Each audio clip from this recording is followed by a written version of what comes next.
Welcome back to Get Fit Guy. I'm your host, Dr. Jonathan Su. Every week, I'll share science-backed tips to help you get fit, stay fit, and optimize performance. Lunges and squats are fantastic full-body exercises to increase muscle mass, build strength, and improve body tone. Both exercises target several important muscle groups, including your glutes, quads, hamstrings, calves, back, and abdominals. Few other exercises can deliver so much at once. So if you're not doing some form of squats or lunges at least once a week as part of your fitness routine, I'm sure you've got a good reason, because otherwise you're missing out big time. But if I had to choose between lunges or squats, lunges would be my choice hands down. And if you asked me to select among the different variations of lunges, stationary lunges would be the clear winner. As a physical therapist and a strength and conditioning coach, I find stationary lunges to be the safest and most effective exercise for the majority of people. It's true that for athletes working on performance optimization, different variations of the squat or lunge may be more beneficial. For example, jump squats and plyometric lunges are great for basketball players who want to jump higher or run faster. But even for these athletes, I believe the stationary lunge is an important foundational exercise. Before we explore why I prefer lunges over squats, let's define what exactly a lunge and a squat is, just so we're all on the same page. A lunge refers to any position of the human body where one leg is forward with the knee bent and foot on the ground, while the other leg is behind. A squat refers to any position where the legs are side by side with the knees bent and feet on the ground. The most important reason why I prefer lunges over squats is because of how common right-left asymmetries are in the body. These differences are often overlooked, but are essential for preventing injuries and optimizing performance. As it turns out, squats tend to exacerbate these differences, while lunges work to resolve them. One study looking at elite young soccer players found at least one side-to-side asymmetry in 65% of athletes using the functional movement screen, a popular screening tool in sports medicine. It's easy to develop strength differences between the two sides because of past injuries or simply because you have a naturally dominant side. Some amount of asymmetry is normal, but it tends to get worse over time unless specifically addressed. Research is beginning to show that even a small difference can have a large impact. Results from a study from the National Strength and Conditioning Association show that differences as low as 5% are associated with reduced physical performance during jumping, sprinting, and change of direction speed tasks in soccer players. Another study of NCAA Division II rowers, volleyball players, and soccer players showed that athletes with just one asymmetry on the functional movement screen were nearly 3 times more likely to sustain an injury than those without. Addressing side-to-side differences is important, even if you're not an athlete. Over the years, I've noticed that many of my clients who aren't athletes complain of aches and pains in the back, hips, knees, and legs.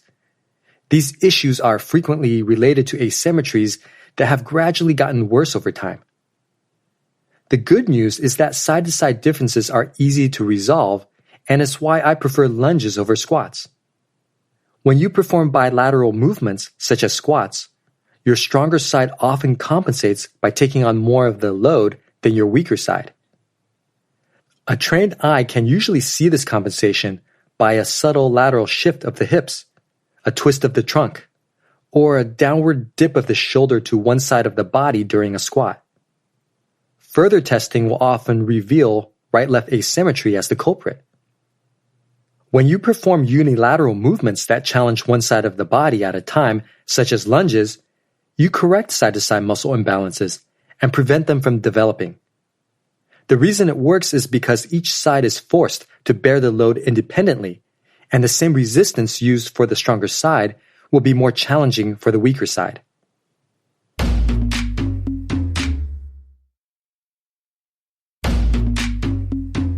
I want to make one thing clear. I'm not saying you should stop doing squats.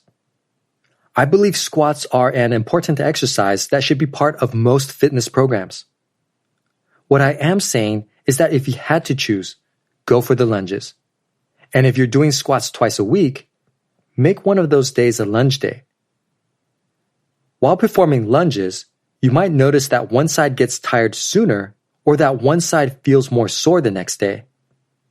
This is a good sign because it means that you've identified an asymmetry in your body, and the weaker side is getting the work it needs to lessen the asymmetry.